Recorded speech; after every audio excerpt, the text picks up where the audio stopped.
When Lionel reaches a major milestone, they like to present to their loyal customer base a line of locomotives and rolling stock that best represents their organization and what it has meant to the world of toy train manufacturing in America.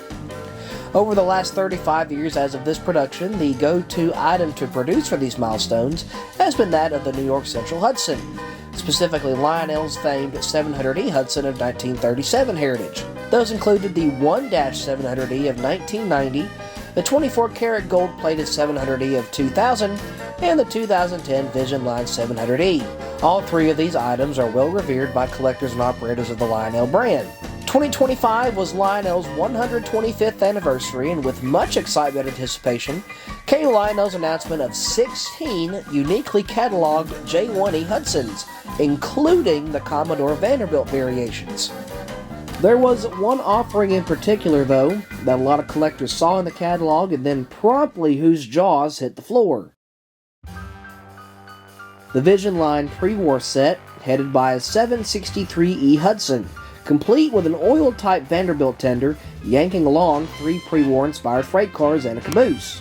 Now, allow me to take a personal moment and say that I, for one, was absolutely stoked for this set. I've always adored the MTH Lionel Corporation template offerings. The combination of heritage mixed with modern conveniences was always super intriguing to me, and this is not the first time Lionel has released a pre-war-inspired Vision Line set. That title belongs to the Electric S2 outfit of 2017.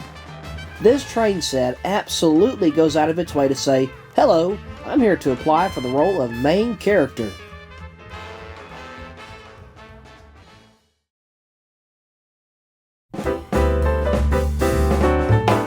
In 1937, Joshua Lionel Cowan released the most detailed mass-produced die-cast steam locomotive, the 700E, available to the public for a whopping $75, roughly $1,685 in 2025. That was worth about 3 weeks of wages in that year.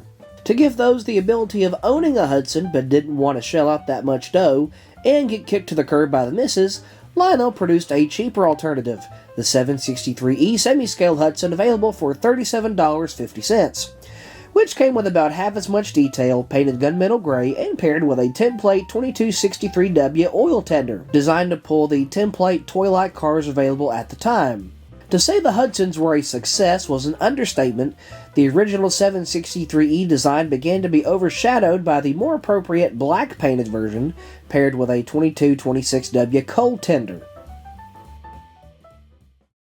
Well, here we are in 2025, actually 2026, and what was once the cheap little brother to the superior offering is now standing alongside its big brother, showing off the highest level of model making by Lionel.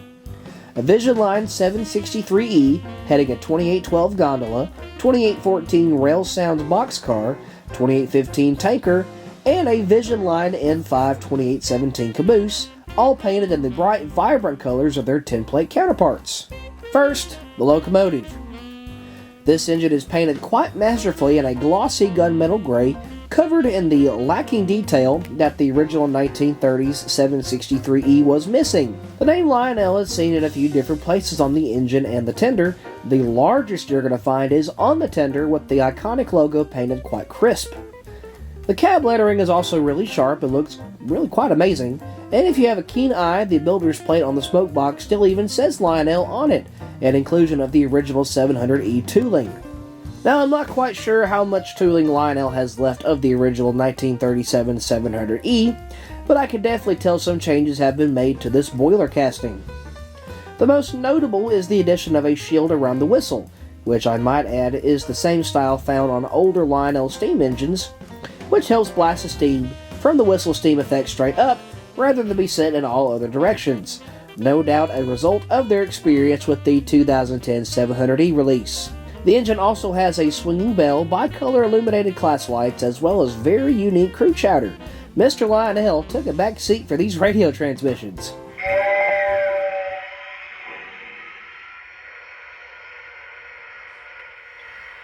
York Tower, this is 763. Air is made. Brake test complete. Are we clear to pull? Hold for track orders. Dispatch out. Copy, New York. Standing by. New York Tower. 763. Air is made. Brake test complete. Are we clear to pull? You are good to go. Dispatch out. Lionel 763 to the New York dispatcher. Station work complete. Ready to head west. Can I pull? Hold your position. New York dispatch out. Gotcha, New York. Let me know when I can depart.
The cars are fairly unique, but aside from the paint and features on two of the cars of the set, which I'll get into in a moment, they're really just stock standard scale freight cars.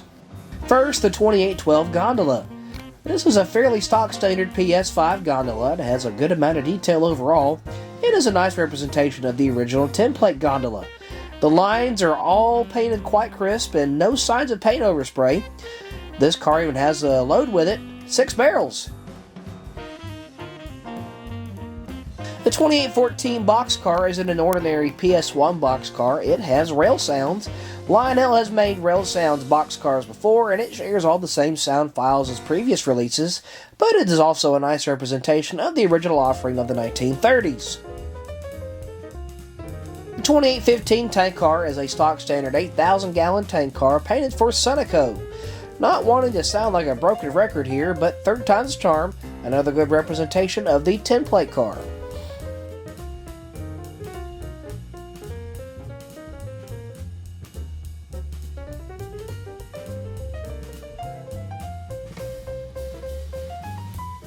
And then we've reached the end of the train, the 2817 Caboose. This caboose is the second sound car in the set. As a matter of fact, it's actually the second Vision item in this set, aside from the Locomotive, and it is chock full of interesting sound features, more than the sound of wheels going over jointed rail, but it is overall pretty nice.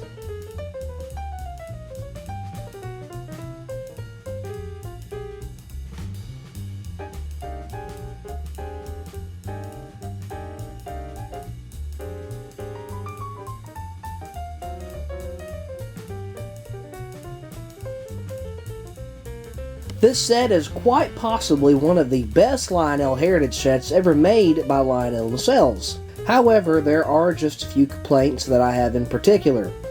Firstly, that whistle shield on the engine that I mentioned a few minutes ago is not one that I'm particularly fond of. Heck, you can't even see the whistle anyway. For someone like me who has particularly fat fingers, being able to grab the whistle to refill the smoke fluid is, well, nearly impossible.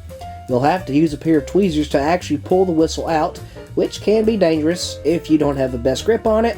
It lets go and goes flying across the room. I would recommend potentially looking at ordering spare whistles if Lionel even has them, even for the other Vision Hudsons that all have the same shield around the whistle.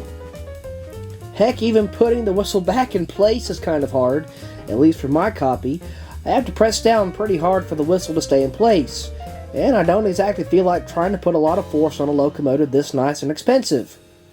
In comparison to the original Vision 700E, this shield is not present and allows for a much easier access to the whistle to have the smoke fluid refilled much more quickly and easily. Secondly, the pilot truck. Lionel has decided to machine these wheels instead of cast them like they have for nearly all prior steam locomotive releases. Although they are of the utmost highest quality, the shiny wheels just seem like an odd choice and are somewhat distracting for an already pretty shiny steam locomotive.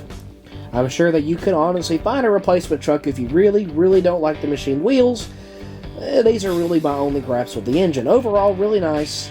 Just a couple things I didn't like. 763 to New York Tower. Ready to roll. Can I pull? You can take the green. Out.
In closing, I'd give this set a solid 9 out of 10 for overall looks, performance, and value that this set offers. Speaking of value, this is by no means a cheap set. I paid about $2,500 for the set at a discounted price, not noting the original MSRP and political global financial decisions of the United States government, so I feel like what this set has for the price is pretty well worth it. Thanks for watching, and let's highball!